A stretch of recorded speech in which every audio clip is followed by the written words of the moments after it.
Olá alunos, tudo bem? Aqui quem fala é o professor Denis Arlen e vamos falar um pouquinho sobre a produção de energia e alimentos. Esse vídeo é dedicado aos alunos do primeiro ano do curso de Medicina do Centro Universitário UniFG.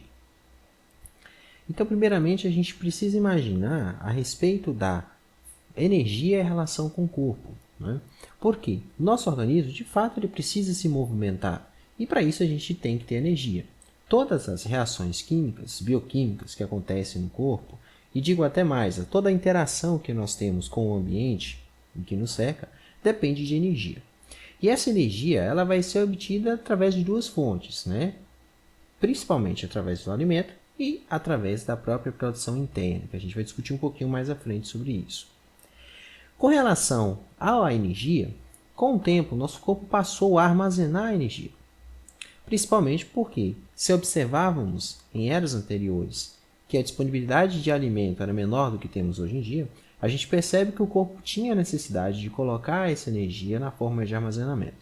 Daí surgiu uma teoria chamada teoria evolutiva do armazenamento de energia, no qual ela diz que, em épocas anteriores, principalmente quando o ser humano ainda não tinha uma civilização tão próxima e também não dispunha, né, de mecanismos de produção de alimentos tão eficientes como temos hoje, os seres humanos, de fato, passavam períodos longos sem se alimentar. Desse modo, era necessária uma reserva energética substancialmente importante para garantir que o corpo sobrevivesse durante esses longos períodos. Daí a gente tem uma noção de que o corpo, de fato, tenta ao máximo possível armazenar a energia vinda dos alimentos. Uma espécie de tentativa de permitir que o corpo fique sem energia durante um determinado período. E para isso, então, nosso organismo ele obtém a energia a partir de diversas fontes. A gente vai citar algumas delas aqui. Né? A principal fonte de energia que a gente tem disponível imediatamente no corpo são as moléculas energéticas, né? As biomoléculas energéticas. A primeira delas a gente chama, que é basicamente o ATP, né? Que é conhecido como adenosina trifosfato. Na verdade, né, os outros compostos, né, como GTP, UTP, CTP e TTP, também fornecem energia, mas a célula, principalmente, ela está adaptada a utilizar o ATP. Agora, algumas reações bioquímicas dependem exclusivamente, né, do GTP ou do UTP, principalmente na transmissão de mensagens, segundo mensageiros, né? Além disso, a gente tem a creatina, né? E a creatina, ela só fornece energia quando ela está ligada ao fosfato. Uma ligação de fosfato armazena energia dentro dessa molécula, mas o corpo ele trabalha sempre nessa hipótese de reativar a creatina. Então, uma vez que a gente utiliza a creatina, essa molécula ela pode ser depois reaproveitada, basta apenas sintetizar uma nova molécula de fosfato nela. Nós temos os carboidratos, né, como uma grande fonte de energia. Na verdade, a principal fonte de energia que o corpo prefere. Alguns tecidos do nosso organismo, no caso do tecido nervoso, gosta exclusivamente do carboidrato, ou prefere exclusivamente o carboidrato como sua fonte de energia. A gente tem também os lipídios, né? Como moléculas que basicamente são utilizadas pelo nosso organismo como fonte de armazenamento de energia. Então, a forma de armazenar energia no nosso corpo, a gente utiliza o lipídio. Nós temos algumas moléculas que também fornecem energia, é o caso das proteínas e do álcool. Mas a gente vai discutir um pouquinho sobre elas. Por quê? As proteínas, apesar de conseguir fornecer energia, em algumas situações nosso corpo pode quebrar uma proteína para obter energia a partir dela, nós falamos que a proteína no corpo humano tem um saldo negativo. O que é isso? Uma proteína, quando ela é direcionada para a produção de energia, ela primeiro precisa ser degradada. Depois, ser transformada em molécula de carboidrato ou de lipídio, e aí sim, essa molécula resultante ser destinada para a produção de energia.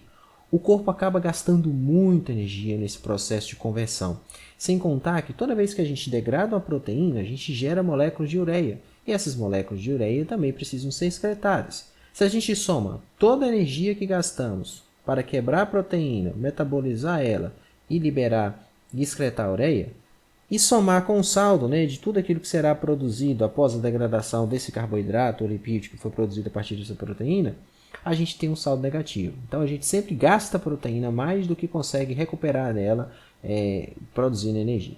Desse momento, então, o corpo ele não gosta de utilizar proteínas como fonte de energia. Não é interessante. Se a gente só comesse proteínas, por exemplo, no dia a dia, possivelmente a gente iria morrer por falta de energia, né? Iria chegar um determinado momento que o corpo não consegue mais pagar essa conta, né? Esse saldo ficando negativo. É uma das explicações do porquê que pessoas que resolvem fazer a dieta da proteína, né? É um plano alimentar que basicamente consome-se proteínas em grande quantidade, quase não se consome os outros nutrientes, essa pessoa perde peso fácil, né? Esse peso é basicamente oriundo, né, dessa degradação das reservas energéticas do próprio corpo. O problema disso é que acaba aumentando o estresse metabólico tanto no fígado quanto no rim, e é o causador de algumas doenças nesses órgãos. O álcool ele também é uma molécula energética. O nosso organismo também consegue metabolizar álcool e produzir energia. Inclusive, a quantidade de energia produzida a partir do álcool é até mais superior ao do carboidrato, né? Contudo, o álcool, a capacidade de metabolização do corpo para o álcool é extremamente pequena, né? São quantidades mínimas que são metabolizadas no fígado do álcool, de modo que, quando se ingere qualquer quantidade superior a 35 ml de vinho, por exemplo, essa quantidade pequenininha, o álcool já vai estar em excesso no sangue. Por isso, os efeitos relacionados à embriaguez são nítidos, né, em algumas pessoas, mesmo com quantidades muito pequenas. Isso relacionado a essa dificuldade que o corpo tem de metabolizar e excretar o álcool. Outro detalhe também é que os alimentos que têm álcool, geralmente são alimentos que não fornecem algum tipo de nutriente.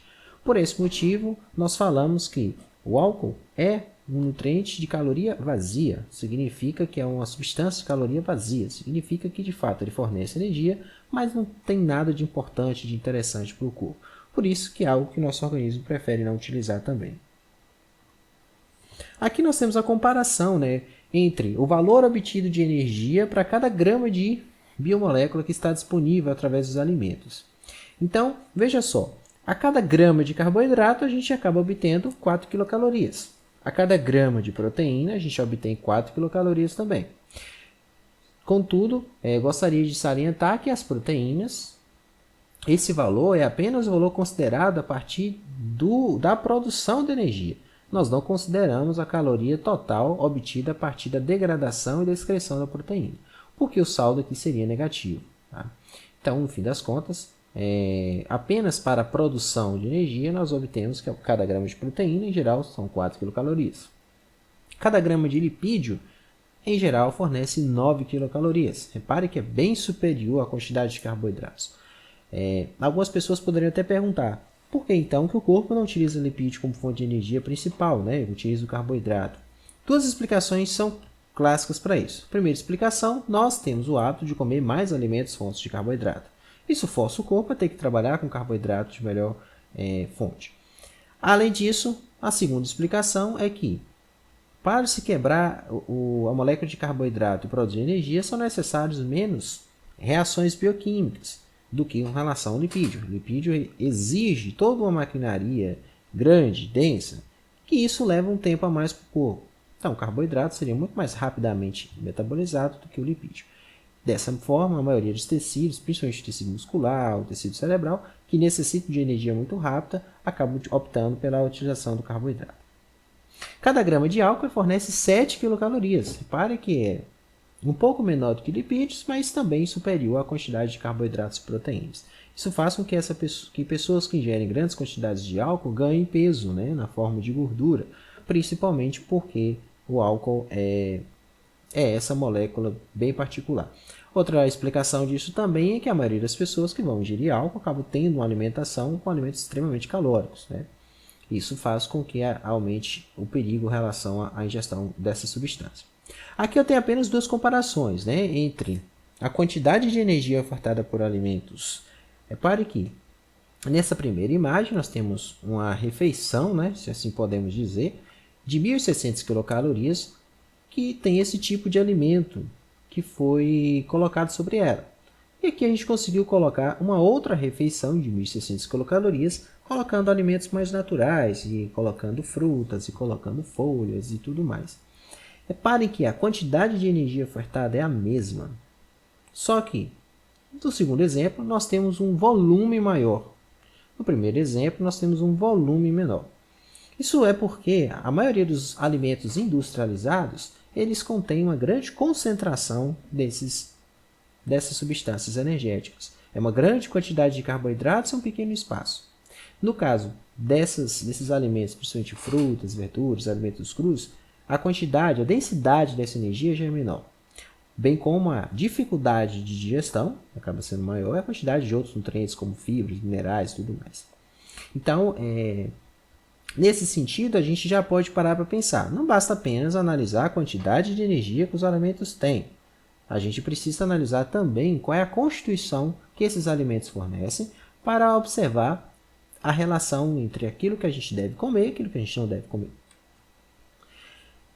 Esse gráfico ele mostra a interação entre essas moléculas de energia no nosso corpo.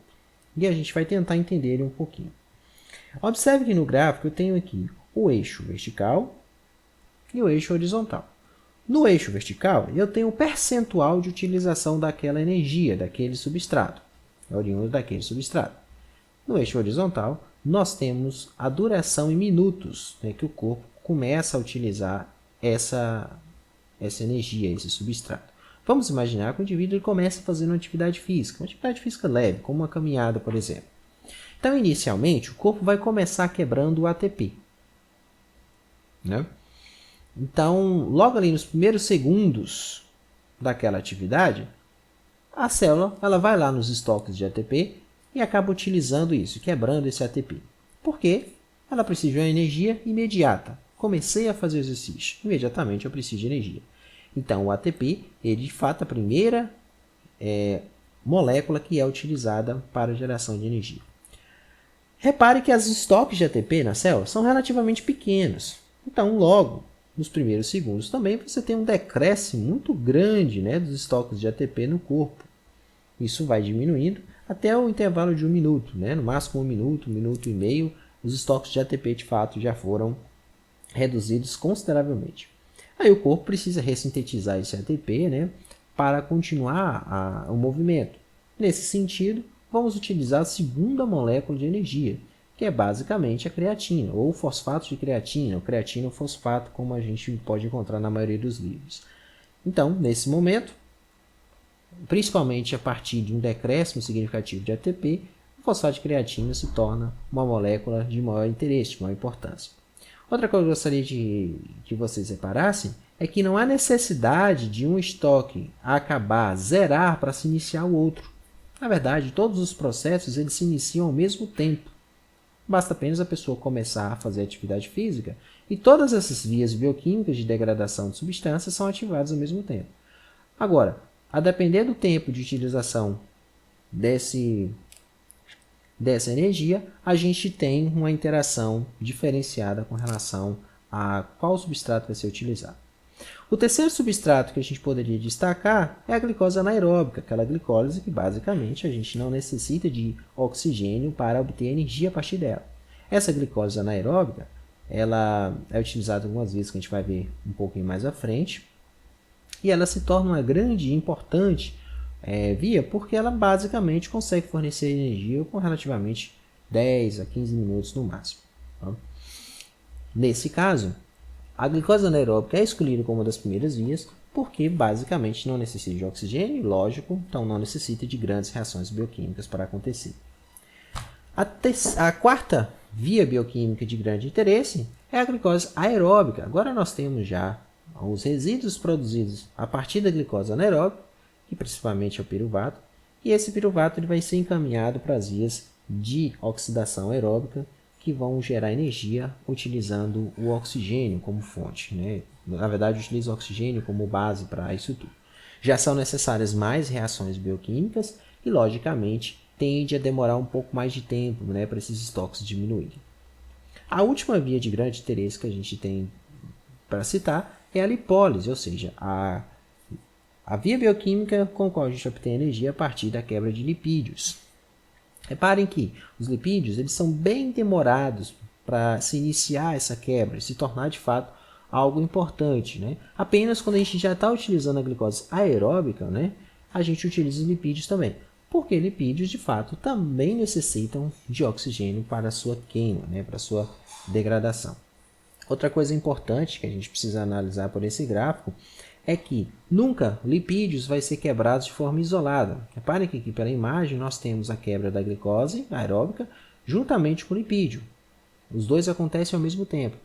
Isso é porque, se acontecesse a hipótese de somente o lipídio estar sendo quebrado como fonte de energia, a gente teria a produção de algumas substâncias tóxicas, bem como os tecidos que são muito sensíveis à falta de glicose, como é o caso do cérebro, deixariam de funcionar. É uma das explicações de pessoas que, por exemplo, resolvem fazer atividade física em jejum e sentem um desmaio ou aquela sensação de mal-estar. Alguns indivíduos, inclusive, chegam a entrar em coma, né, após fazer uma atividade física em jejum, simplesmente porque faltou glicose em excesso. Né? Aí essas pessoas são encaminhadas para pronto-socorro e o médico de plantão basicamente aplica um soro glicosado, a pessoa recupera os sentidos. Isso porque os estoques de glicose se tornaram normais no sangue novamente. Então a gente vai estudar um pouquinho agora a estrutura básica dos substratos de energia. O que é isso? Vamos começar com carboidratos. Então o carboidrato tem a principal função no corpo de ser fonte de energia. É a primeira grande função dos carboidratos. E ele fornece energia porque o carboidrato ele participa da ressíntese de ATP. A partir de uma molécula de carboidrato, a gente consegue produzir novas moléculas de ATP e essas moléculas de ATP são utilizadas pelas diversas vias bioquímicas onde a energia é necessária. Além disso, o carboidrato ele também dá origem a vários intermediários do ciclo de Krebs, que é um dos ciclos extremamente importantes na produção de energia, né? É utilizado tanto na via dos carboidratos quanto dos lipídios, né? O ciclo de Krebs. Quando a gente fala em carboidratos, a gente sempre fala em aumentar a intensidade do exercício físico ou qualquer atividade física que a pessoa está fazendo, né? Isso acontece tanto com crianças, quanto adultos, quanto idosos, né? O indivíduo que consome carboidratos, em geral, ele aumenta a disposição e aumenta a capacidade de realizar aquela atividade física. Se a gente fala de carboidratos, estamos falando de períodos com os quais pode ter hipoglicemia ou hiperglicemia. A gente entende a hipoglicemia, quando a quantidade de glicose no sangue se torna extremamente baixa, né? Isso faz com que alguns efeitos danosos aconteçam no corpo, principalmente relacionados à falta de energia em tecidos sensíveis, como é o tecido cerebral, né? Tecido nervoso. E a hiperglicemia, né? A hiperglicemia quando há uma elevação dos níveis de glicose no sangue, e essa elevação ela também pode se tornar extremamente danosa, né? Porque vai forçar o corpo a produzir mais triglicerídeos, né? Transformar essa glicose em triglicerídeos, aumenta a incidência de doenças cardíacas, aumenta a incidência de doenças hepáticas, né? É a característica, né, do diabetes, enfim, está relacionado com diversos quadros patogênicos graves, inclusive. Quando a gente fala de falta de carboidratos, estamos falando de fadiga muscular, né? A pessoa basicamente tem uma perda de energia no corpo oriunda da falta desse nutriente. Além disso, eu poderia citar, fora da participação energética dos carboidratos, os carboidratos também participam do processo de sinalização das células. Então, nas nossas células, nós temos principalmente o glicocálice, né, que é um conjunto de carboidratos que são ligados a proteínas e lipídios que ficam na superfície das células, na membrana das células, e esse glicocálice é utilizado como sinalização, né, como comunicação de uma célula para outra. É uma outra grande fonte de carboidratos no nosso corpo. Então, o carboidrato é a mais relevante fonte de energia para o corpo, é aquela que o nosso organismo basicamente utiliza. Para a maioria das pessoas, a ingestão de carboidratos no dia chega a 80% da dieta. Esse valor é extremamente alto, né, quando a gente compara os diferentes grupos populacionais ao redor do mundo. Lembrar que um alimento, principalmente um alimento mais natural, ele vai ter o carboidrato. Dificilmente um alimento não terá carboidratos. Mas esse alimento ele vai ter carboidrato, com micronutrientes, com fibras e outros nutrientes com os quaisquer. A relação entre esse carboidrato e esses outros nutrientes é o que vai dizer se aquele alimento é ou não benéfico, é ou não saudável. Né? Vamos tomar aqui, por exemplo, um pão integral com um pão normal, né? Um pão branco. O pão branco vai ter uma grande fonte de carboidratos e de gorduras. Quase não vai ter fibras, quase não vai ter micronutrientes. O mesmo pão, se eu colocar as farinhas integrais, se colocar as sementes integrais, esse mesmo pão ele vai ter carboidrato, continua tendo carboidratos, mas vai ter micronutrientes e fibras. Isso torna aquele alimento um pouco mais rico. Se a gente fala de carboidratos na natureza, a gente fala que são as biomoléculas mais abundantes da Terra. Disparado, é a substância que mais existe, né, da forma orgânica no corpo, no planeta. E está quase tudo na forma de glicose, né? A glicose é o grande carboidrato que existe na natureza. Os carboidratos são sintetizados a partir do gás carbônico e da água, por alguns organismos específicos que fazem isso, né? Principalmente as nossas plantas, né? Que realizam essa conversão de gás carbônico e água em carboidratos. E são estruturas moleculares formadas a partir do carbono, do oxigênio e do hidrogênio. Além disso, mais da metade de todo o carbono está armazenado na forma de celulose e amido. Ou seja, as plantas, elas de fato correspondem ao grande depósito de carboidratos que a gente tem na natureza. Tá? Então, quase todos os alimentos de origem vegetal vão ser alimentos que são ricos em carboidratos. Aqui nós temos a forma organizacional desses carboidratos, né? Então, reparem nessa primeira imagem, estou falando de uma molécula de glicose, e essa molécula ela tem carbonos, e esses carbonos, esse esqueleto de carbonos, eu ligo hidrogênios e hidroxilas, né? Essa hidroxila contém oxigênio e hidrogênio. Além disso, há uma ligação dupla com o carbono, com o oxigênio, em uma extremidade, e o hidrogênio ligado a esse carbono também. Então, nesse caso, a gente tem hidroxilas e em uma molécula, em um dos carbonos, a gente tem a ligação dupla com o oxigênio. Por que isso é importante a gente poder dizer? Né? Porque essa ligação dupla com esse oxigênio, então não tem um hidrogênio aqui no caso, é o que vai dar origem à conformação dos carboidratos. Além disso, essa dupla ligação ela pode aparecer também em carbonos anteriores. Nesse caso aqui está ligado ao último carbono, né, o sexto carbono. Mas poderia estar ligado no quinto carbono tranquilamente. Por isso que a gente tem a relação. Somente pela estrutura química do carboidrato a gente não consegue definir quais são as funções dele. Porque dependendo da forma organizacional tridimensional daquele carboidrato, a gente pode ter funções completamente diferentes. Vou dar para vocês o exemplo da glicose e da frutose. Esses dois carboidratos eles têm exatamente a mesma quantidade de carbonos, a mesma quantidade de hidrogênios, a mesma quantidade de oxigênios. Exatamente a mesma coisa. Se a gente fosse escrever a fórmula química, né, da glicose e da frutose, nós teríamos C6, né, 6 carbonos,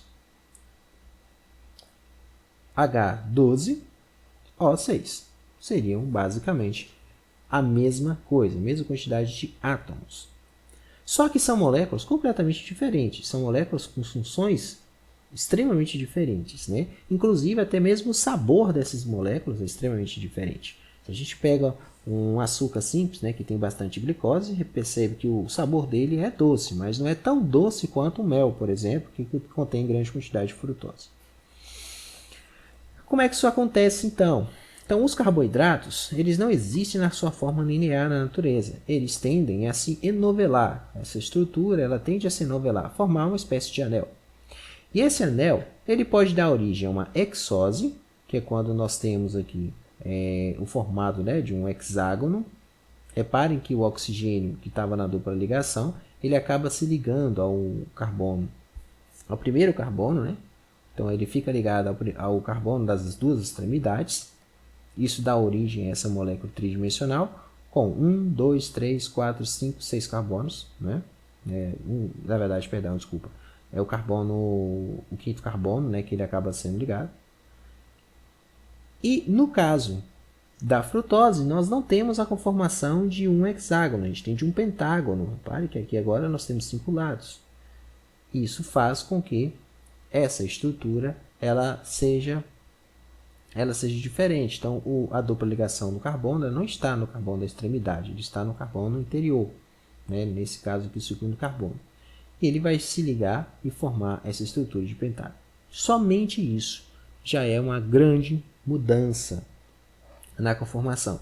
Tanto é que quando chega ao nosso corpo, para ser degradada a frutose, nosso organismo precisa converter essa frutose em uma molécula de glicose 6-fosfato. Os carboidratos eles podem ser classificados a partir da quantidade de resíduos que existem na sua composição. Então, por exemplo, se eu tenho apenas um resíduo, por exemplo, apenas uma única molécula de glicose, nós vamos chamar aquilo ali de monossacarídeo. Se eu começo a ter ligações entre essas glicoses, esses resíduos de carboidratos, essas estruturas, por exemplo, 2 glicoses, 3 glicoses, por aí vai, a gente já tem os oligosacarídeos, que é basicamente uma estrutura, uma biomolécula, né, que contém resíduos ligados entre si. Além disso, se essa cadeia ela se torna extremamente grande, principalmente acima de 12 resíduos desses de monossacarídeos, a gente vai ter agora a estrutura chamada em polissacarídeos. Quanto maior for a estrutura, mais difícil é para o corpo quebrar, digerir essa molécula. Isso pode representar diversos benefícios ao corpo, né? Porque enquanto o monossacarídeo ele é facilmente digerido e absorvido, ele gera energia extremamente rápida. Mas, se o nosso corpo tem essa sobrecarga imediata de grandes quantidades dessa molécula, logicamente a gente vai ter um problema com relação ao armazenamento, né? A gente vai forçar o corpo a ter que armazenar esse carboidrato na forma de lipídio, né? Na forma de uma gordura. E, além disso, nós também podemos ter o que nós chamamos de hipoglicemia de rebote. Nosso corpo consome uma grande quantidade de carboidrato de maneira imediata, naqueles primeiros minutos que eu mostrei para vocês, lá atrás. Isso vai fazer com que a gente tenha um decréscimo de energia ao restante do dia. O que geralmente é sentido com as pessoas na forma, né, do apetite. A pessoa sente um apetite muito maior. Por esse motivo, quando a gente come alimentos ricos em monossacarídeos, né, principalmente ricos em açúcares simples, a gente se sente saciado durante pouco tempo e logo imediatamente a gente tende a querer comer mais ou repetir aquela mesma refeição.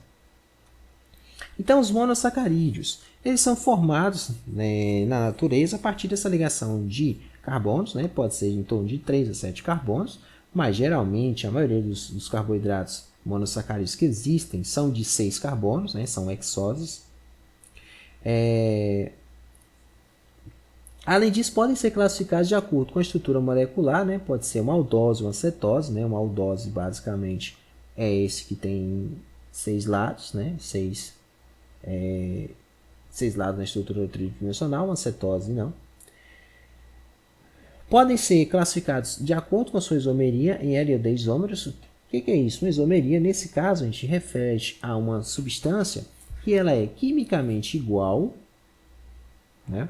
Estruturalmente também iguais, porém inversa. É como se a gente pegasse essa mesma molécula e colocasse ela na frente do espelho. A gente veria uma imagem sobreposta, uma imagem contrária. Para a gente poder entender o que é isomeria, basta apenas a gente colocar as nossas mãos, uma do lado da outra. A gente percebe que elas são aparentemente iguais, aparentemente têm a mesma estrutura, mas elas estão em lados completamente opostos, né? Elas são invertidas. Sempre vão ser invertidas, independentemente da forma como você muda a sua mão, ela vai ser uma molécula invertida, ela vai ser uma estrutura invertida. Então, a gente poderia dizer que são isômeros, né? São substâncias isômeras, uma substância que aparentemente é igual, né? Mas estão dispostas em lados diferentes. Além disso, a gente pode classificar de acordo com a ciclização, esse formato cíclico a gente pode ter aqui em piranoses, né? Que dão origem àquelas estruturas de 5 lados, ou furanoses. 5 ou 6 lados, na verdade, né? Também a gente poderia classificar de acordo com as ligações glicosídicas presentes, né? E nós temos a ligação alfa e a ligação beta. O que é isso? Quando um carboidrato monossacarídeo ele se liga a outro carboidrato monossacarídeo, ele pode ter esses dois tipos de ligação presentes. Isso vai depender um pouquinho, que eu vou explicar para vocês. Isso vai influenciar muito com relação à digestão do próprio carboidrato. Além disso, nós temos a classificação entre carboidratos simples e carboidratos complexos, né?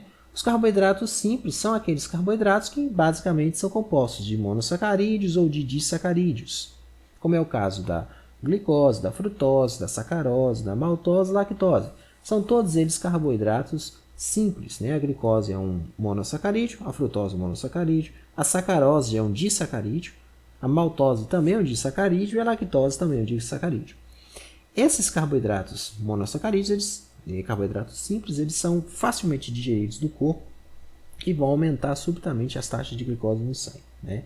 As principais fontes que a gente tem muitas frutas, o mel, o xarope de milho, leite, derivados, além de açúcares vegetais.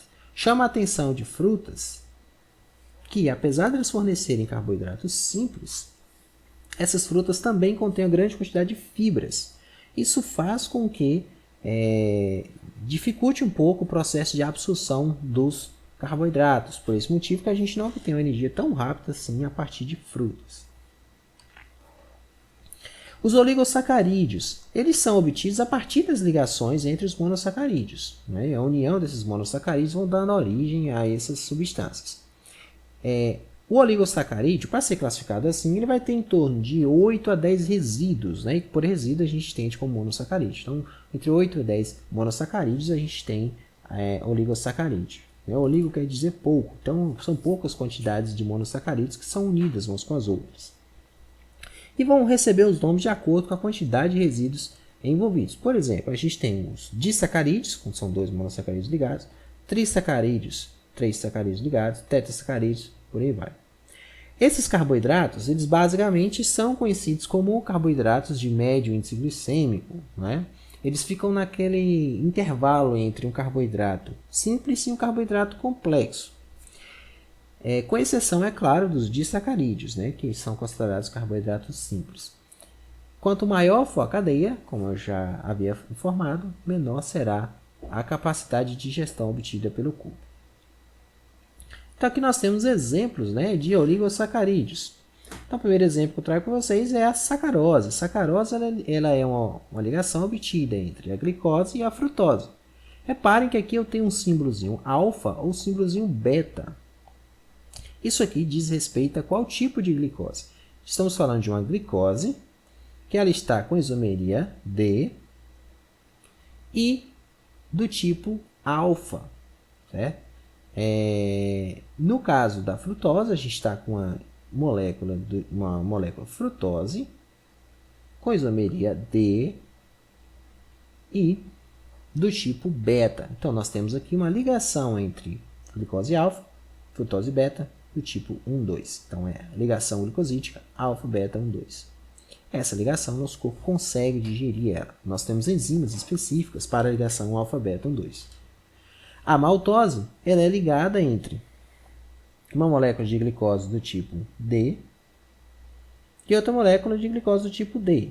Ambas são alfa, né? Aqui está dizendo, né, que ambas são alfa. Então, as duas moléculas são alfa, a gente tem uma ligação glicosídica do tipo alfa 1,4. O nosso corpo tem enzimas que conseguem digerir a ligação alfa 1,4. Então, por esse motivo, a maltose ela é digerida pelo nosso corpo.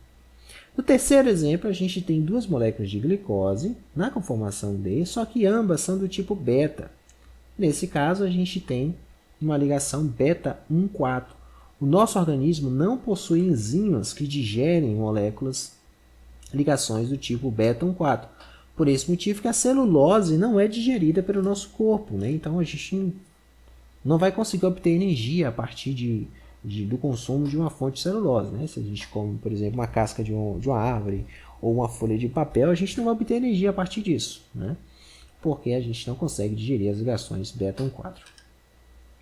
Então, o que é a ligação alfa e a ligação beta? Olha só, no caso da sacarose, a gente viu aqui atrás que a sacarose tem ligação alfa-beta, né? Então, a gente tem uma glicose do tipo alfa e a frutose do tipo beta.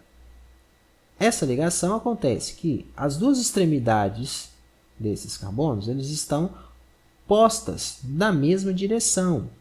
Então, isso faz com que o carbono, juntamente com o oxigênio de uma extremidade, vai se ligar ao carbono com o oxigênio de outra extremidade e dar origem a uma molécula linear. Reparem que aqui nós temos toda a estrutura de oxigênio virada para cima, né? As duas viradas para cima, e o oxigênio, né, que recebia aquela dupla ligação está virado para baixo, nas duas conformações. Então, nós temos aqui uma molécula linear. Nosso corpo consegue digerir dessa forma. Já polissacarídeos. O que são os polissacarídeos? São moléculas, né? São cadeias de monossacarídeos de médio e alto peso molecular, né? A gente tem uma grande quantidade de monossacarídeos que são unidos nesse processo. E a gente pode ter uma cadeia gigante que tem apenas um único tipo de monossacarídeo. Esse será conhecido como homosacarídeo. Ou pode ter dois ou mais tipos de sacarídeos envolvidos. A gente tem um heterossacarídeo. Geralmente na natureza a gente tem a forma homosacarídea, né? O caso da celulose, do amido, né? São moléculas grandes, enormes, que contêm apenas um único tipo de carboidrato, como é o caso da glicose. E além disso, podem ter ou não ramificações, né? A gente tem moléculas que têm uma ligação, uma cadeia iniciando dentro de outra cadeia, que a gente vai ver aqui um pouco à frente. Então aqui eu tenho um exemplo, né, desses polissacarídeos. Aqui é uma cadeia formada por apenas um único tipo de sacarídeo, então a gente chama ela de homosacarídeo. Ela pode ser linear ou ramificada. Repare que quando ela é ramificada, ela apresentou, né, uma segunda cadeia que foi ligada no meio da cadeia principal. E aqui a gente tem os heteropolissacarídeos, né, quando eles são formados com dois ou mais tipos diferentes de monossacarídeos. Os principais polissacarídeos existentes na natureza são a celulose, o amido, o glicogênio e a quitina. A celulose é obtida a partir de plantas, né? A gente tem uma grande quantidade de celulose na forma de plantas. O amido também é obtido principalmente a partir de plantas. O glicogênio, né, é a principal fonte de animais. A gente tem a maioria dos animais com o glicogênio na sua estrutura. E a quitina em alguns artrópodes, né, alguns insetos com grande quantidade também na natureza. Aí vale a pena um pouco a gente entender, né, o tipo de organização dessas moléculas de polissacarídeos. O primeiro deles é a celulose. Repare que a celulose é uma cadeia que não tem ramificações. Então são várias cadeias lineares que são sobrepostas umas nas outras. E elas interagem através de pontos de hidrogênio. Repare que aqui pela imagem a gente não tem uma ligação química, a gente tem apenas uma interação, né, uma ligação de hidrogênio. E isso acontece basicamente porque o tipo de ligação é beta. Então nós temos uma molécula de glicose que ela está virada para cima. Repare que esse que seria o oxigênio duplamente ligado. Já nessa segunda imagem o oxigênio está para baixo. Nessa terceira o oxigênio está para cima. Aqui está para baixo. Então eles estão virados, estão invertidos. Esse é o tipo de ligação beta, né? Ligação beta dá origem a esse tipo de deformidade entre a ligação glicosídica. Isso faz com que essas moléculas elas sempre fiquem com um polo que não consegue interagir, no caso do oxigênio, com outro polo com a hidroxila. Logo, essas moléculas elas conseguem se organizar de forma tridimensional e interagir umas com as outras. A força dessa ligação de hidrogênio é tão grande, mas tão grande, que tem a capacidade de afastar completamente a água. Por isso é que a celulose é uma estrutura, né, de carboidratos que ela basicamente não interage com a água. Então, se a gente for analisar para a planta, isso é extremamente importante, né, que a estrutura de celulose ela recobre basicamente a célula vegetal. Isso faz com que essa célula vegetal ela não perca água com tanta facilidade.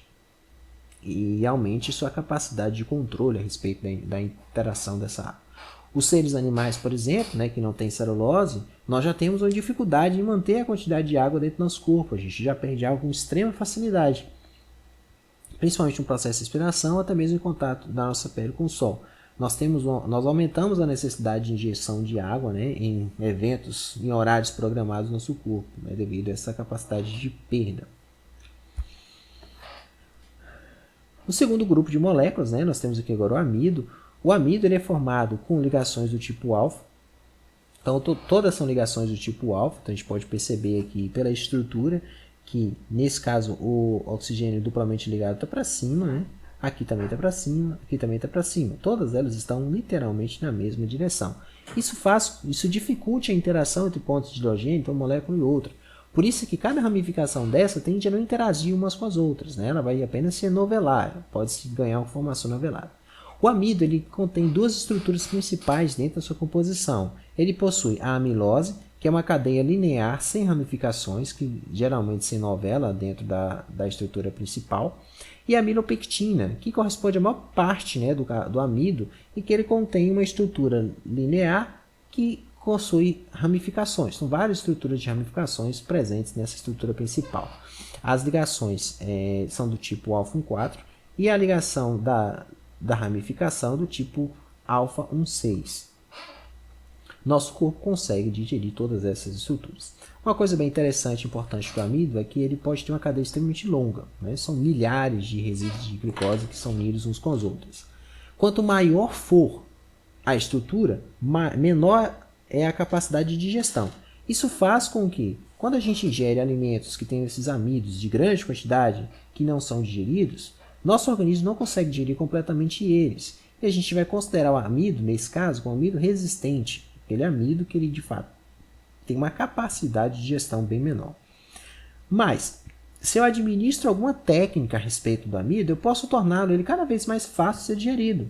É o que acontece, por exemplo, quando a gente faz o refino da farinha, né?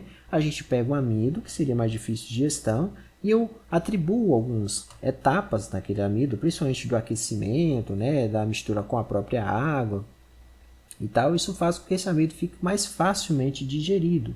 Por esse motivo que o amido obtido de farinhas brancas, né, de farinhas refinadas, esse amido já é facilmente absorvido. Já aquele amido obtido de algumas raízes, principalmente na sua forma bruta, né, vai ser de difícil digestão. É uma das explicações entre as batatas. Né? A batata inglesa ela é muito mais facilmente absorvida, mais digerida do que a batata doce. Né? E nós temos também o glicogênio, né, que seria uma estrutura muito parecida com o amido, né? Na verdade, ela é quase idêntica ao amido. A diferença está na quantidade de ramificações. Então, o glicogênio possui muito mais ramificações que o amido.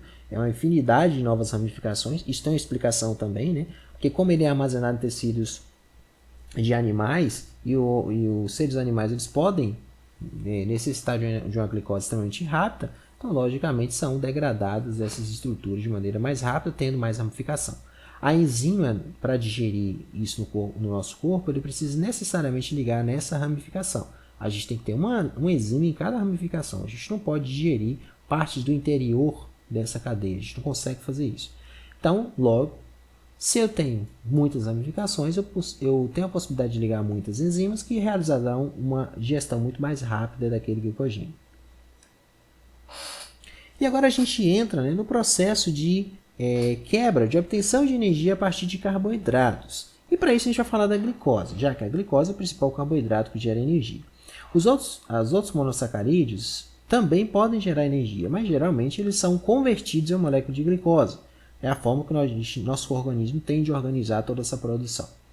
Então o que acontece? Primeira fase é a fase de investimento. Nós chamamos isso de glicólise. Glicólise é quando há uma quebra, uma lise da glicose. Então a gente tem uma quebra da glicose, chamada de glicólise. E essa fase de investimento ela é composta da glicose, que ela vai ser degradada até gerar uma molécula de piruvato. Nessa fase, a gente divide em dois períodos. O primeiro período é a fase de investimento, onde o nosso corpo ele tem um gasto de energia.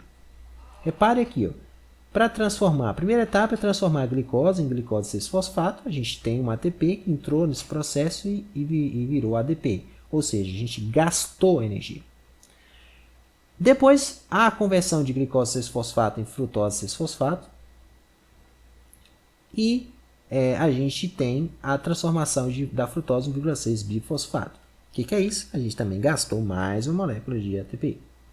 Então, é uma fase de investimento. A gente gastou 2 moléculas de ATP para transformar no final em 2 moléculas de gliceraldeído. Tá? Então, a gente saiu aqui de uma estrutura de 6 carbonos para 2 estruturas contendo 3 carbonos cada uma. E essa fase foi de investimento. É uma fase em que o nosso corpo, ele de fato gastou energia para produzir essas moléculas. A segunda fase é a fase do pagamento, a fase que a gente vai recuperar então essa energia. Como é que a gente recupera isso? Então o gliceraldeído, né, aquela molécula de 3 carbonos, ele agora vai ser convertido em 1,3 bifosfoglicerato e a gente tem uma redução nesse caso, né? A gente tem aqui uma molécula de NAD. Essa molécula de NAD ela vai receber um hidrogênio, 2 hidrogênios, né? E esse NAD, depois ele pode ser utilizado lá na via transportadora de elétrons para recuperar essa energia. Então, de certa forma, é uma fase que a gente está recuperando de alguma coisa. Na conversão do 1,3 bifosfoglicerato para o 3-fosfoglicerato, a gente já retira uma molécula de ATP, né? Então, a gente já retira 2 moléculas de ATP nesse processo. Então, a gente já tem aqui a fórmula de 2. Se a gente fosse fazer a soma entre o que foi investido e o que foi recuperado, a gente recuperou essas duas moléculas de ATP, né? Então o saldo já estaria pago. E após o fosfoglicerato, a gente tem dois fosfogliceratos por apenas conversão isométrica, né? Sem gasto de energia, e a gente tem a produção do fosfenolpiruvato. Esse fosfenolpiruvato ele consegue ser fosforilado e dá origem a duas moléculas de ATP. Essas duas moléculas, a partir da retirada dessas duas moléculas, basicamente nós temos um piruvato. Repare aqui nas imagens que o fosfenolpiruvato ele apenas tem um fosfato oriundo em cada uma dessas cadeias. A gente retira essa cadeia, leva para o ATP e gera então o piruvato. O piruvato seria o final da cadeia da glicose. Outra coisa que eu gostaria de perceber com vocês é que a gente ganhou 2 ATPs. Se a gente for fazer um saldo, né, geral desse processo, a gente teve um ganho de 2 ATPs. Outra coisa bem importante da gente dizer é que não houve a participação de oxigênio nesse processo. Então, nós chamamos essa etapa de glicose anaeróbica. É uma glicose que não tem a participação do oxigênio para gerar energia. E ela tem como saldo 2 moléculas de ATP. A gente consegue produzir 2 moléculas de ATP. Então, a glicose anaeróbica, a gente entende todo esse processo de que não há produção, que há produção de energia sem o oxigênio. E o nosso corpo produz o piruvato. Só que o piruvato é uma molécula extremamente tóxica. Nosso organismo não consegue manter quantidades de piruvato na célula sanguínea.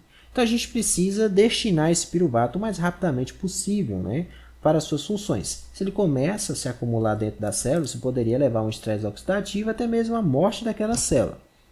A primeira grande reação que acontece é a transformação desse piruvato em uma molécula de lactato através da enzima lactato desidrogenase.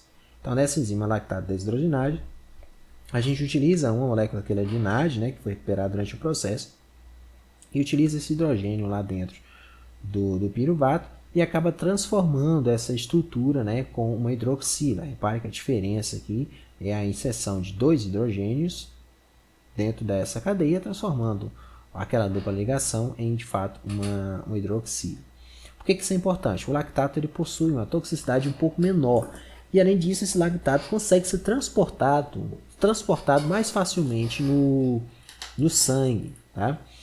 Então, quando a gente faz atividade física, principalmente aquelas atividades físicas de grande intensidade, uma duração muito curta, né, a gente ativa a via anaeróbica e há uma produção de lactato.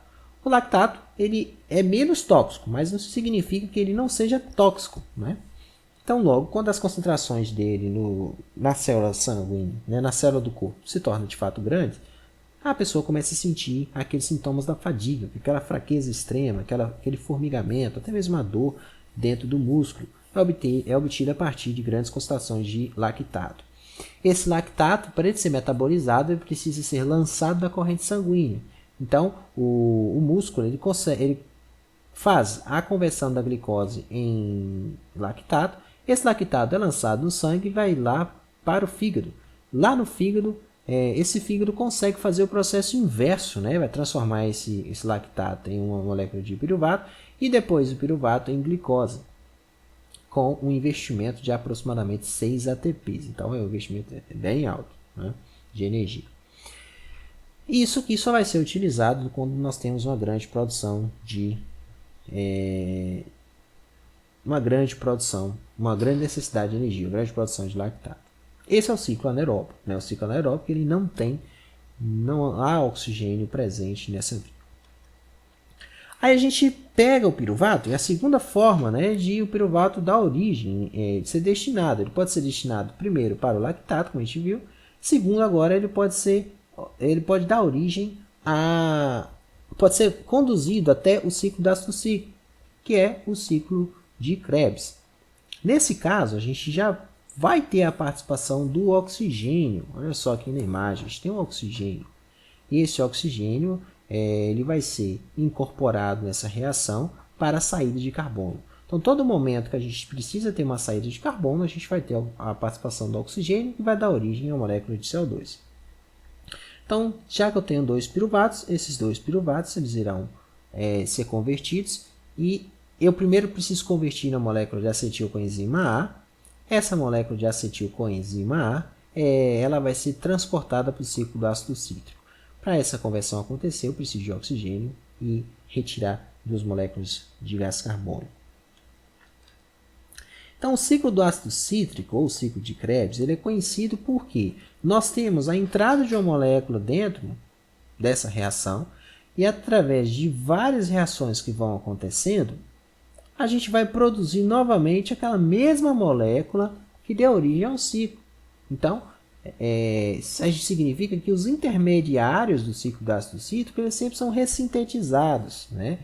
A gente sempre produz esses intermediários a partir de uma quebra de um carboidrato. Então, primeira etapa vai ser a molécula de acetilcoenzima A, ela vai doar o acetil para o oxalacetato, transformando essa molécula em citrato. Esse citrato ele começa a ser convertido em diversas reações, né? Cis-aconitato, o isocitrato, o alfa-cetoglutarato, e a gente vai tendo, nesse caso, a participação do oxigênio. Então, do isocitrato para o alfa-cetoglutarato, principalmente, nós temos a saída aqui de um gás carbônico, e do alfa-cetoglutarato para o succinilcoenzima A gente também tem a saída do gás carbônico. Então, repare que durante esse processo, a gente entrou 2 carbonos com acetil e a gente saiu já os 2 carbonos, dando origem à molécula de succinil. Aí o que o corpo faz?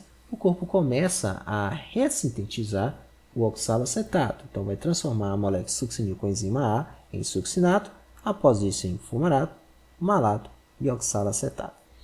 Esse processo inteiro ele vai dar origem a algumas moléculas de energia, né?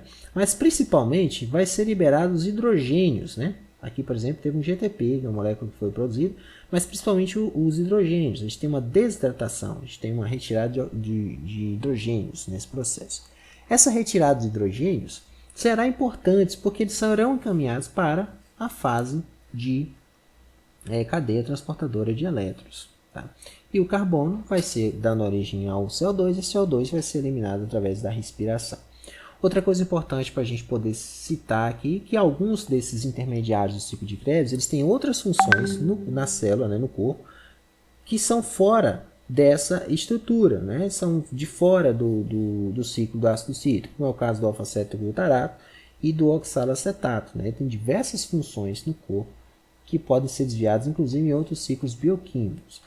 Por esse motivo, que em alguns momentos a utilização de determinado ciclo de uma grande maneira vai atrapalhar o funcionamento de outro ciclo bioquímico, né, que acontece no corpo. Aí nós chegamos na última etapa, né, da queima desse carboidrato, que seria a fosforilação oxidativa. Nesse momento a gente também precisa de oxigênio e, na verdade, precisa de uma grande quantidade de oxigênio, porque agora a gente vai ter a participação dessas moléculas que contêm hidrogênios, né, principalmente o NAD e o FAD, e essas moléculas carregadas de hidrogênio, elas vão pegar esse átomo, né, esse hidrogênio, e vão lançando ele, né, através da interação com vários citocromos, né, com várias moléculas intermediárias, e toda vez que ela salta de uma molécula para outra, ele acaba liberando energia. Isso faz com que a célula recupere essa energia e consiga lá sintetizar novamente uma molécula de ATP a partir de uma fonte de ADP e um fosfato que está livre ali no citosol daquela célula. Então a gente vai conseguir recuperando aí esses fosfatos e ligando novamente a molécula de ATP. Resumindo a história, a gente está reproduzindo, né, moléculas de ATP a partir dessa quebra. Esse salto é extremamente importante, né? Ele acontece principalmente entre as moléculas citocromo B. E isso tem lá na membrana das nossas mitocôndrias. Né? Esse salto acontece basicamente lá. A fosforilação oxidativa ele tem como saldo principalmente a produção da água. Né? É o grande objetivo, produzir água, por isso que precisa de oxigênio.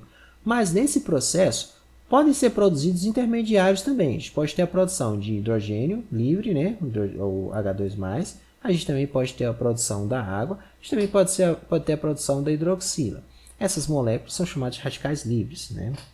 Quando acontece um radical livre no corpo, pela produção da fosforilação oxidativa, esse radical livre tende a causar algum efeito danoso no corpo, alguma destruição, né, de alguma estrutura celular.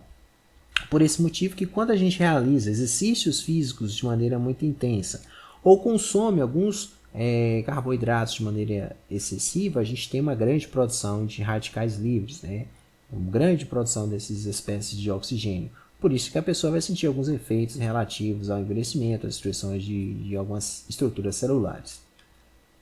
Aqui novamente é uma imagem, né, relacionada da cadeia de transporte de elétrons, né, no caso do hidrogênio, e reparem que esse hidrogênio ele vai saltando de uma estrutura para outra, né? Ele salta de uma estrutura e toda vez que ele salta dessa estrutura, ele vai gerando uma grande quantidade de energia e essa energia vai dando origem ao ATP. Só uma informação para a gente poder seguir. Quando a gente pensa no saldo final da glicose, a gente tem cerca de 30 ATP. A gente analisa todo o processo da glicose anaeróbica e aeróbica. A gente tem a produção de 30 ATP. É uma quantidade relativamente grande, né, de moléculas de energia que foram produzidas nesse processo. A gente pode falar agora também da biomolécula, a segunda grande biomolécula existente na natureza, que são os lipídios. Eles fornecem energia, até em maior quantidade que os carboidratos. Mas eles são mais preferidos, né, para ser fontes de armazenamento de energia do que propriamente para a função de gerar energia no corpo. A grande característica dos lipídios é que são moléculas que não se misturam em água, são chamadas de moléculas apolares, né? A gente tem, na verdade, inclusive, algumas substâncias que são mistas, né, substâncias anfipáticas, que são aquelas substâncias que interagem tanto com a água quanto com substâncias apolares. Mas, de uma forma geral, a gente poderia classificar lipídios como moléculas que não se misturam em água, são insolúveis em água. Como é que a gente analisa esse grupo? O grupo de lipídios, grupo de moléculas que não se misturam com a água, são extremamente vastos na natureza. A gente tem uma grande quantidade enorme de estruturas químicas. Seria praticamente inviável a gente falar de todas as estruturas químicas, assim como falamos dos carboidratos, né? Uma vez que os lipídios eles possuem diversidades muito grandes a respeito da sua forma estrutural e também a respeito das suas funções. A gente não tem apenas lipídios que vão dar origem à fonte de energia, tem diversas funções associadas a esse processo. Quais funções são essas? A primeira grande função dos lipídios é fazer parte da estrutura das membranas celulares, principalmente na forma de fosfolipídios, que são essas substâncias que conseguem interagir tanto com a água quanto com moléculas apolares. Por isso que a membrana da célula, de fato, consegue estar no meio aquoso. Outra coisa importante, que é a fonte de armazenamento de energia, na forma de ácidos graxos. Muitos hormônios do nosso corpo são sintetizados como base de lipídios, né, principalmente do colesterol, a partir do colesterol.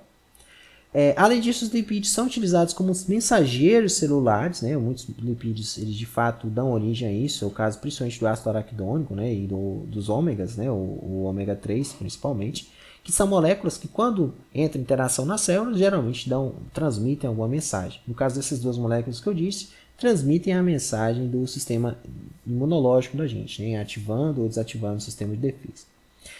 Além disso, a gente pode utilizar como âncoras, né, hidrofóbicas, ou seja, moléculas com as quais, se a gente precisa misturar uma substância apolar, né, uma substância que não vai ir com água, a gente pode misturar dentro de uma estrutura lipídica. Qual é a classificação, então, desses lipídios? A gente tem lipídios que são destinados para armazenamento, nós temos lipídios que são destinados para a estrutura das células e membranas, principalmente, e a gente tem lipídios sinalizadores, como cofactores, pigmentos. Aí entra uma grande quantidade de lipídios também. Então a gente vai focar principalmente nos ácidos graxos, né? Já que são essas moléculas que são destinadas para armazenamento e produção de energia. Mas a gente tem outras funções que alguns ácidos graxos também executam. Então a primeira diferença que a gente tem na natureza é o tipo de ácido graxo com relação à cadeia química. Por quê? Por definição, um lipídio ele não se misturar em água.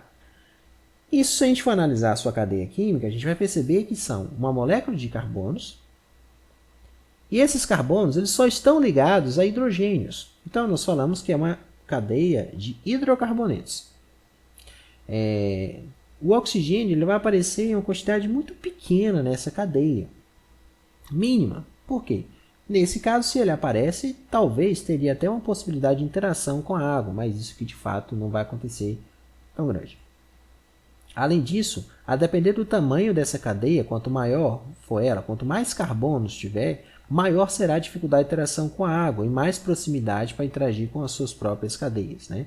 Só para a gente poder lembrar, uma cadeia lipídica ela interage com outra cadeia lipídica através de ligação de Van der Waals, né? Que são ligações um pouco mais fracas que as ligações de hidrogênio, mas são comuns e são úteis, né? Quando acontecem entre substâncias que não são polares. Outra coisa bem interessante é que o ácido graxo ele pode apresentar uma cadeia inteira em que os carbonos eles fazem apenas uma ligação com o outro carbono. Então aqui nós temos um carbono ligado a outro carbono, apenas uma única ligação. Nesse caso a gente fala que todas as ligações foram simples e esse ácido graxo ele é considerado saturado.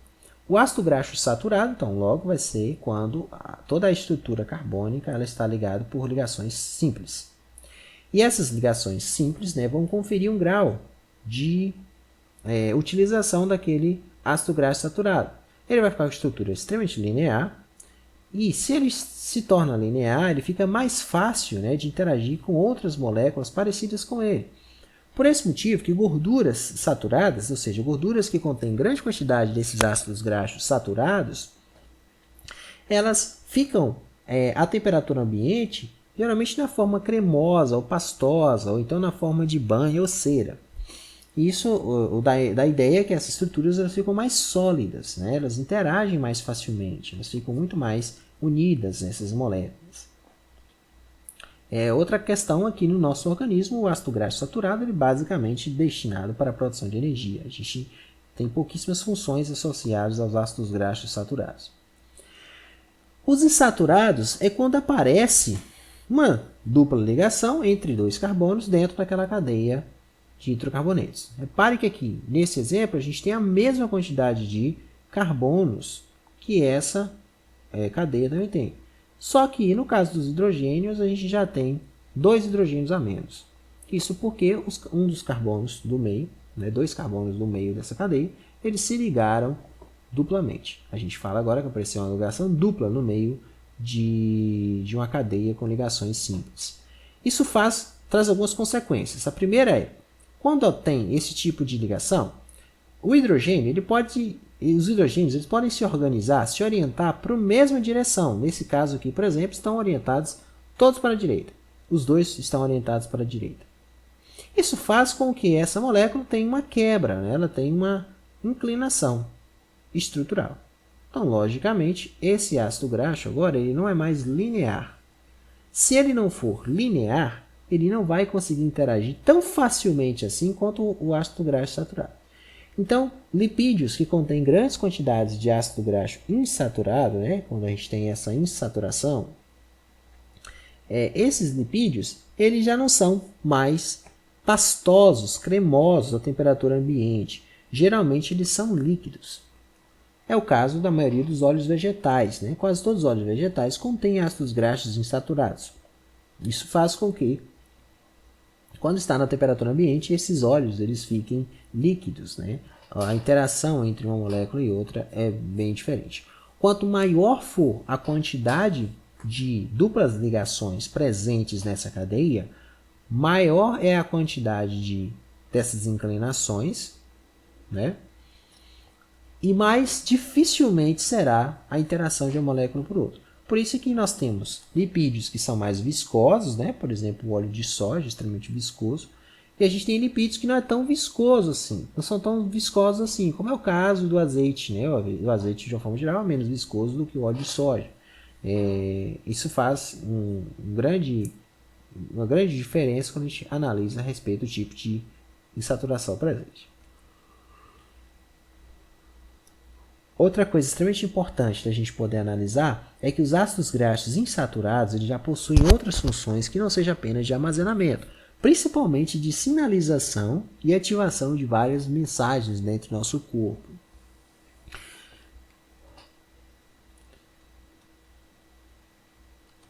Vale a pena a gente lembrar também que alguns desses ácidos graxos, eles são, essa dupla ligação, né, ela pode aparecer com uma conformação de hidrogênios diferentes, né? O hidrogênio direcionado para uma direção diferente do outro.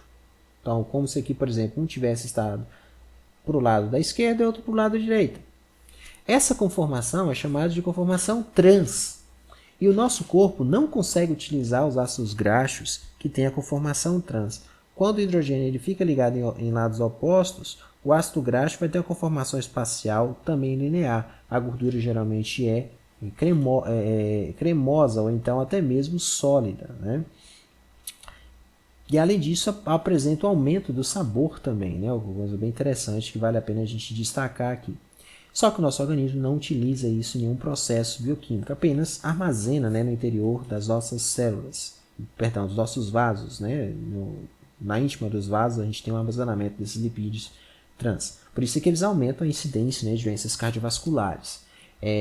Uma coisa bem importante, interessante, né, que alguns produtos de origem vegetal são transformados na indústria quimicamente em ácidos graxos saturados. Durante esse processo nós temos a formação desses ácidos graxos trans, né, que seria uma transformação imperfeita. Isso faz com que aquele alimento contenha gordura trans, e essa gordura trans causará esses efeitos, né? Eu poderia destacar principalmente as gorduras vegetais, né, que são produtos químicos obtidos a partir de um óleo vegetal. É o caso, por exemplo, de uma gordura hidrogenada vegetal a partir da soja, né? É uma gordura, ela é cremosa, ela parece muito, né, com a banha animal, mas ela foi obtida a partir do processo de hidrogenação. Isso pode gerar uma quantidade bem alta, né, de ácidos graxos do tipo trans. A margarina, né, que seria essa forma cremosa de se obter a gordura a partir de óleo vegetal, ela também tem uma chance, uma probabilidade muito grande de ter gordura trans. Aqui nós temos o exemplo, né, da lipólise. A gente começa agora a falar dessa quebra do lipídio. Então o lipídio ele vai acontecer exclusivamente dentro da mitocôndria. Então o processo de quebra do lipídio precisa necessariamente acontecer dentro de uma mitocôndria da célula.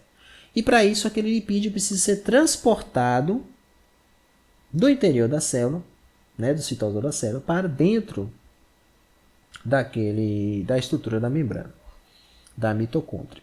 E esse transporte ele acontece através de uma molécula transportadora chamada carnitina, ou melhor, L-carnitina. A L-carnitina ela tem a função de se ligar a uma molécula de ácido graxo, né, que aqui está representada como acil ácido graxo CoA. Ela vai se ligar com a molécula de ácido graxo e transportar esse acil ácido graxo para dentro da célula, né, através dessa ligação e chegando dentro da mitocôndria da célula, ela vai liberar esse acil ácido graxo para a molécula de acil coenzima A, retornando assim a L-carnitina para poder realizar essa função diversas vezes. Essa etapa é limitante. Se a pessoa porventura apresenta algum tipo de deficiência na produção de L-carnitina, nós temos necessariamente uma dificuldade de queima de gordura. É por esse motivo que algumas pessoas precisam fazer a suplementação da L-carnitina, né? E alguns indivíduos não conseguem perder peso, né, por algumas questões genéticas que impediram a produção da L-carnitina endógena. Então a gente faz a suplementação de L-carnitina e esse indivíduo começa a perder peso, né? Porque nesse caso a gente está ativando essa via, a gente consegue colocar o transportador necessário para levar a gordura de dentro da célula para a mitocôndria, da onde ele vai ser queimado, né? Que vai ser quebrado. Já uma coisa bem interessante também é que se a gente faz o consumo muito grande desse suplemento, né? Se a gente passa períodos muito longos, né, consumindo a L-carnitina, logicamente a gente tem uma diminuição na expressão do gene relacionado à L-carnitina. Por esse motivo é que esse suplemento ele precisa ser tomado com extremamente cuidado, né, uma prescrição de uma pessoa competente para aquilo, de modo que durante esse processo a gente não tem essa alteração, ou pelo menos diminui o efeito da alteração genômica envolvida aí. E aí pronto, o ácido graxo ele chegou lá dentro da mitocôndria, através do transporte da L-carnitina. O que a gente vai fazer? Nós agora vamos ter a quebra desse lipídio. E essa quebra de lipídio ele vai acontecer necessariamente através de duas moléculas, de dois átomos de carbono. Então serão sempre ligações, quebras de ligações de duplas em duplas. Tá? Isso vai dando origem a moléculas de acilcoenzima A. De acetilcoenzima A. Então, olha só, aqui no início da cadeia, a gente tem uma cadeia enorme, nesse caso aqui ela é composta com 16 carbonos, né? A molécula de palmitoilcoenzima A. Por quê? Ela está ligada, né, a uma enzima de coenzima A, né? A uma coenzima A. Então, a gente tem o palmitoil ligado à coenzima A. E ele começa a sofrer processos, né, de retirada desses carbonos. Nesse caso aqui, primeiro processo de uma acil dehidrogenase, né? Acilcoenzima dehidrogenase, a gente tem a retirada do FAT. Depois a gente tem a presença do enoil hidratase, né? Com a entrada de um hidrogênio nessa cadeia, principalmente para a gente transformar ela em uma molécula com dois hidrogênios ligados àquele carbono, né? O segundo carbono.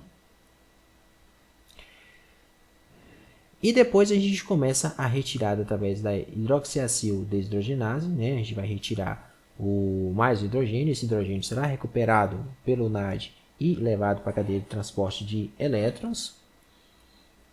E por fim, nós temos a acetiltransferase, né? Ou chamado de tiolase, que é quando a gente pega essa estrutura toda, que agora a gente converteu, né, em duplas ligações de oxigênio. Aqui a gente começa a cadeia com apenas um carbono ligado duplamente ao oxigênio, e a gente vai aumentando essa cadeia até transformar em duas moléculas, dois átomos de carbono ligados duplamente ao oxigênio. E agora a gente consegue inserir uma coenzima A no meio dessa cadeia. Inserindo ela no meio dessa cadeia, a gente tem duas estruturas separadas, né? Aí saiu uma estrutura com dois carbonos, essa estrutura de acilcoenzima A, de acetilcoenzima A, e aqui tem o restante da cadeia que agora tem 14, né? A gente começou com 16 e agora tem 14.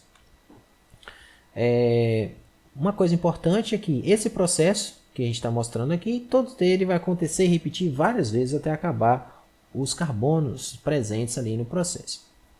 Só que uma coisa interessante é que quando acontece de ter uma insaturação, o corpo ele vai precisar quebrar essa insaturação ou então vai liberar aquela molécula intermediária, né? Aquela molécula juntamente com aquela insaturação. Tá?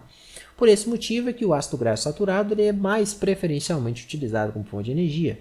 Já os ácidos graxos insaturados eles geralmente ganham vias bioquímicas diferentes. Né? Eles quase não são utilizados para a produção de energia, apenas em algumas exceções. A molécula de acetilcoenzima A, ela é a mesma molécula que a gente consegue obter a partir do piruvato, lá na quebra da glicose. Então, ela pode ser levada, né, destinada para o ciclo do ácido cítrico, depois para a cadeia transportadora de elétrons, da mesma maneira. Então, vai gerar aquela mesma quantidade de energia que a glicose consegue gerar naquelas duas etapas. Só que a diferença é que uma molécula, nesse caso aqui de palmitoil, teria 16 carbonos e, teoricamente, teria a capacidade de quebrar e formar 8 grupos diferentes, né, desse processo. Então, logo, uma quantidade extremamente alta vai ser produzida a partir. Né, são várias moléculas de acetilcoenzima A que serão produzidas, então uma quantidade altíssima, né, cerca de 28 ATPs a cada processo desse, né, a cada processo de duas ligações que serão produzidas. Então, essas etapas dessa oxidação de ácido graxo, né? No caso de um ácido graxo de 16 carbonos, vai dar origem a aproximadamente 131 ATPs, né? E 8 GTPs, é uma quantidade de fato muito alta, né? Por apenas uma única molécula. Nós precisaríamos de uma grande quantidade de carboidrato para produzir essa mesma quantidade de energia. Tá? E esse processo ele vai se repetindo, né? Vai se repetindo até que reste um esqueleto carbônico com a dupla ligação de oxigênio que a gente já não consegue mais utilizar nessa cadeia de transporte.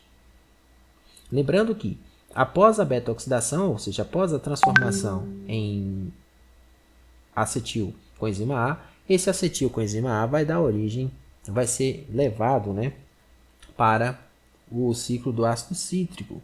Levando ele para o ciclo do ácido cítrico, a gente tem a produção do NAD e do FAD, né? E esse NAD e FAD vai ser levado para a cadeia respiratória, ou cadeia transportadora de elétrons, né? Ou cadeia da fosforilação oxidativa. E aí a gente também vai ter produção de energia através do salto daquele hidrogênio. Tudo bem? Aí nós temos as proteínas. Então as proteínas são basicamente o processo de produção de energia, a proteose a partir das proteínas. Como a gente já havia explicado, a proteína ela quase não é utilizada como fonte de energia para o corpo, porque o organismo ele de fato depende de muitas etapas e vai gastar muita energia para transformar essa proteína em uma molécula viável, né, para a sua utilização. Por esse motivo, a proteína ela vai ser mais destinada a outras funções na célula, como é o caso de funções estruturais, né? Aqui a gente tem um exemplo de uma função estrutural, né? O caso do músculo. Uma função de sinalização, então nesse caso aqui a gente tem uma enzima que é quebrada, e quando ela é quebrada ela dá origem a esse aspecto luminoso, né? Nesse inseto.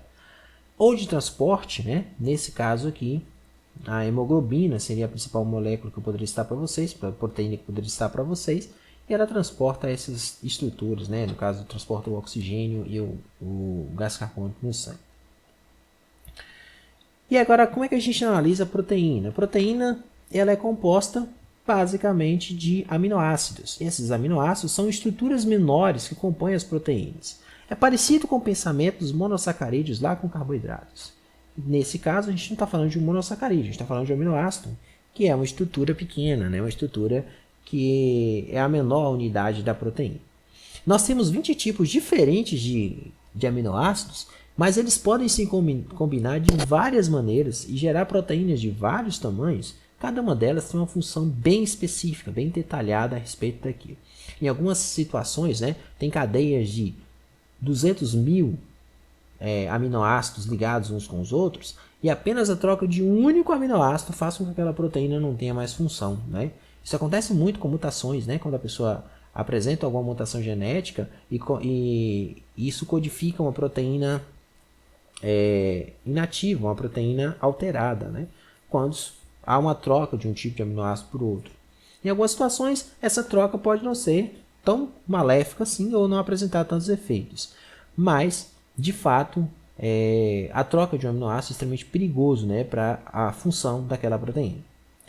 E a gente tem proteínas com um nome trivial, né, geralmente associado com a fonte de origem. É o caso aqui, por exemplo, do glutamato. O glutamato, como foi descoberto lá no glúten, que é uma proteína obtida a partir principalmente do trigo, se obteve aquele aminoácido e descobriu que haveria, nesse caso, uma grande quantidade dessa substância, né, do glutamato, desse aminoácido, na estrutura do glúten.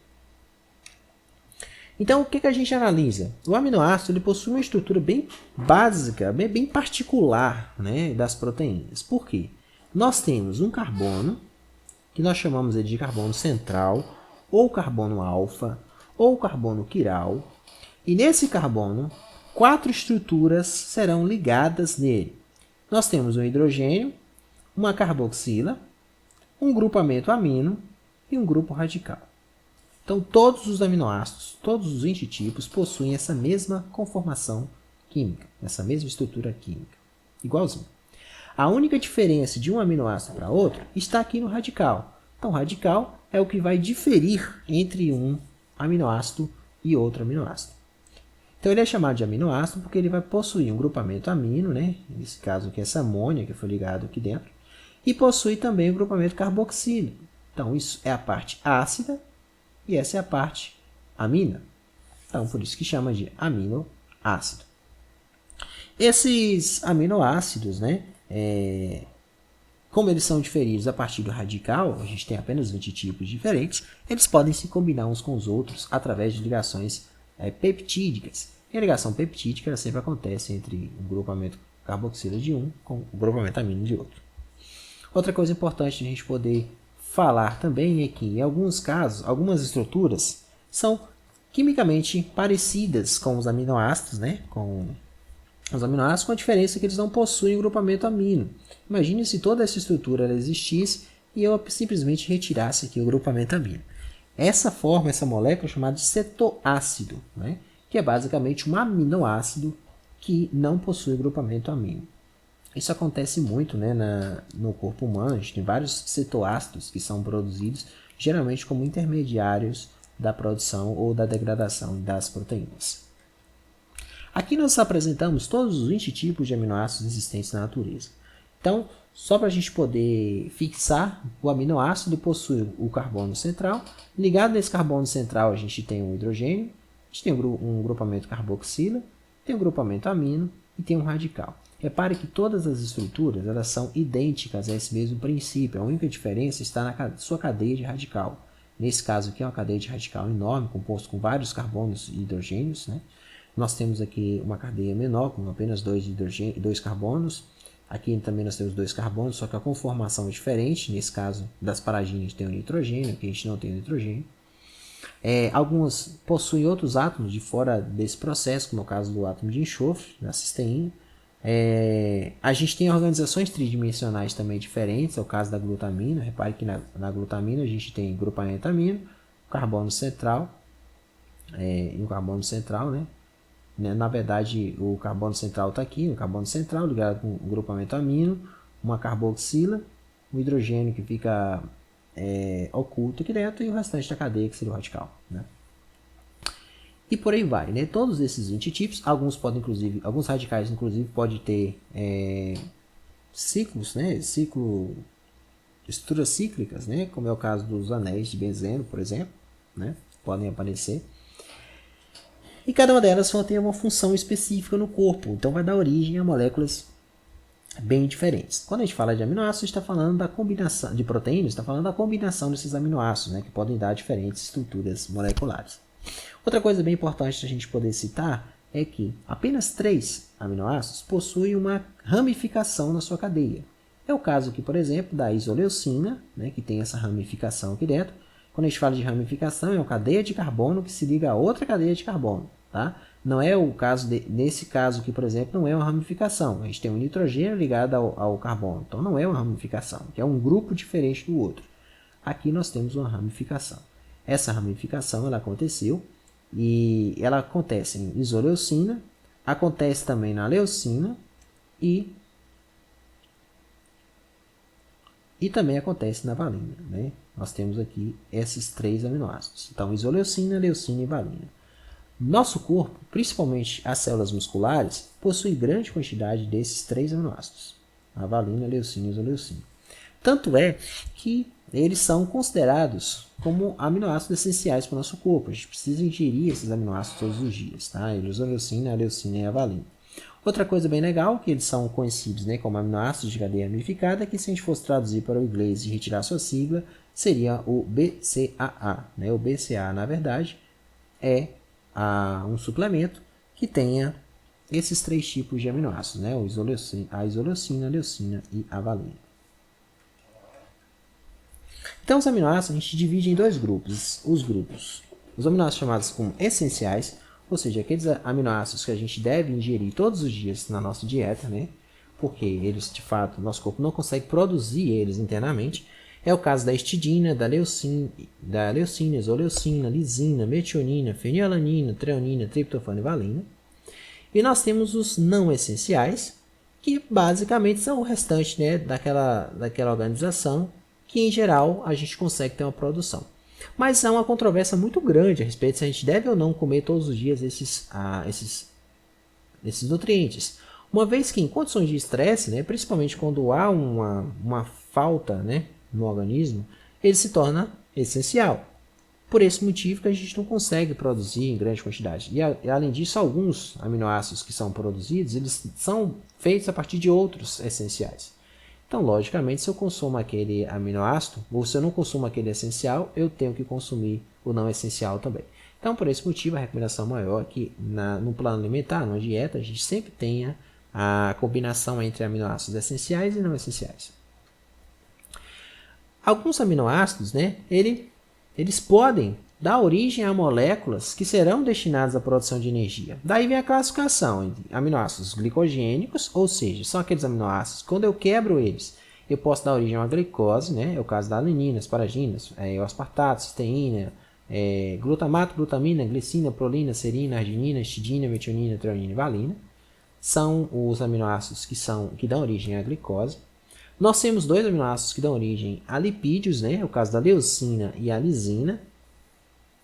E nós temos os aminoácidos glicogênicos, né? Que são aqueles aminoácidos glicogênicos cetogênicos, são aqueles que podem dar origem tanto a uma molécula de lipídio quanto a uma molécula de glicose, né? O caso da tirosina, da isoleucina, fenilalanina e o triptofano. Então, como é que acontece, né? A quebra do lipídio, a proteólise, a quebra da proteína, né? Como fonte de energia. Primeiramente, a gente tem aquela proteína intracelular, e essa proteína ela terá que necessariamente ser digerida em aminoácidos, né?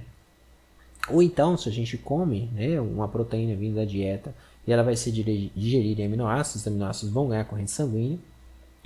Quando eles são destinados principalmente para o fígado, né? E lá no fígado acontece o processo de retirada desse grupamento amino, tá? Num processo aí de desaminação. Aí o esqueleto carbônico gerado, né? Esse esqueleto carbônico são os alfa-cetoácidos. Esse esqueleto carbônico, eles são convertidos em moléculas de glicose ou então moléculas de lipídio e dão origem aí agora ao ciclo do ácido cítrico, né? Vão ser inseridos no ciclo do ácido cítrico. Lá no ciclo do ácido cítrico e depois na cadeia transportadora de elétrons, a gente tem a quebra para a produção de energia. Outra coisa também que pode acontecer é o organismo retirar o oxalacetato, né, que é um daqueles intermediários do ciclo de Krebs, e transformar esse oxalacetato a partir do esqueleto carbônico em uma glicose, né, por meio da gliconeogênese. Esse processo depende de uma grande quantidade de energia. O agrupamento amino, né, que foi retirado, essa amônia que foi retirada, ela é extremamente tóxica. Logo, então, ela não pode ficar dentro da célula. Ela vai ter que ser exportada. E ela vai ser exportada a partir da transformação desse grupamento amino em ureia. Quem vai realizar isso é o ciclo da ureia. Esse ciclo da ureia ele depende do aspartato, arginino succinato, que vai ser obtido a partir do ciclo do ácido cítrico. Então, nesse caso aqui, a gente tem dois ciclos que vão acontecer ao mesmo tempo. E se a gente utiliza uma grande quantidade de proteína, eu basicamente bloqueio, né, a quebra de energia dos outros meios, porque a gente vai desviar quase todos os intermediários do ciclo para a produção de ureia, né, nesse caso. Né? Então, a ureia ela vai ser produzida também lá no fígado e vai ser excretada pelo rim, né? Vai ser lançada a corrente sanguínea e o rim fará a filtração para a excreção dessa ureia. São dois processos que, de fato, dependem também de grande quantidade de energia.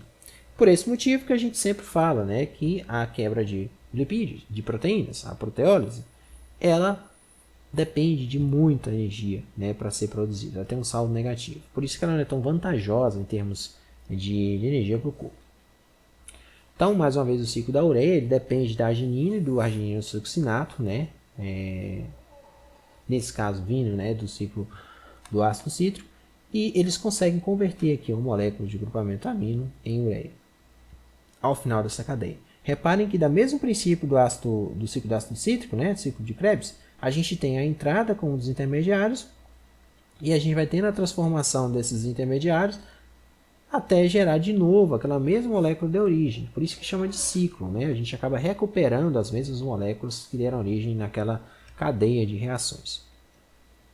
Então, nesse caso, a gente tem que observar quais são os aminoácidos glicogênicos, quais são os aminoácidos que são cetogênicos, e o caso da alanina é bem particular porque ela é um piruvato. A diferença é que ela é um piruvato com grupamento amino. Então, ela é facilmente convertida em alanina ou facilmente convertida em piruvato, né? Pode dar origem a diversos tipos de reações, tá? Então, a depender do aminoácido envolvido, nós temos um saldo positivo de 14 de ATP, o caso da alanina, né, que ela é extremamente fácil, né, de ser quebrada, então os processos bioquímicos já são menores, ou um saldo negativo, né, como é o caso principalmente daqueles aminoácidos de anel benzênico, né? Então, nesse caso, a gente tem uma quebra muito grande, por isso que o saldo nesse caso pode ser negativo. além de o consumo de intermediários do ciclo do ácido cítrico, né? A gente tem esse consumo, a gente vai desviar essas moléculas do intermediário, o que pode causar alguns problemas a longo prazo, como falta de energia para diversas pessoas, né? Então, pessoal, essa foi a discussão que a gente gostaria de trazer para vocês a respeito dos processos de obtenção de energia a partir das fontes das biomoléculas, né? Repare que essa interação está muito próxima com aquilo que a gente ingere diariamente de alimentos, né, de fontes alimentares, e as transformações são extremamente sensíveis a esses processos. Gostaria de destacar que alguns fatores vão influenciar na produção de energia, principalmente, né, o tipo de alimento que a gente ingere, a quantidade e o tipo de atividade física que a gente faz, o nosso estado psicológico, mental e social, e, é claro, as interações que a gente tem com o meio ambiente, né? Principalmente em situações de calor, situações de frio e tudo mais. Isso pode aumentar ou diminuir o gasto de energia. Esse gasto de energia também pode levar a alterações diferenciadas, principalmente a produção excessiva de radicais livres e de metabólitos indesejados, como é o caso da ureia. Tais produções podem levar a efeitos metabólicos extremamente danosos no corpo, né? Com aumento considerável de doenças metabólicas. Essas doenças metabólicas tendem a atingir os órgãos que principalmente atuam no controle da produção de energia. É o caso do fígado, o músculo, o rim e o cérebro. Qualquer dúvida, estou à disposição para vocês, né? Vocês podem falar comigo e até o próximo vídeo. Um abraço.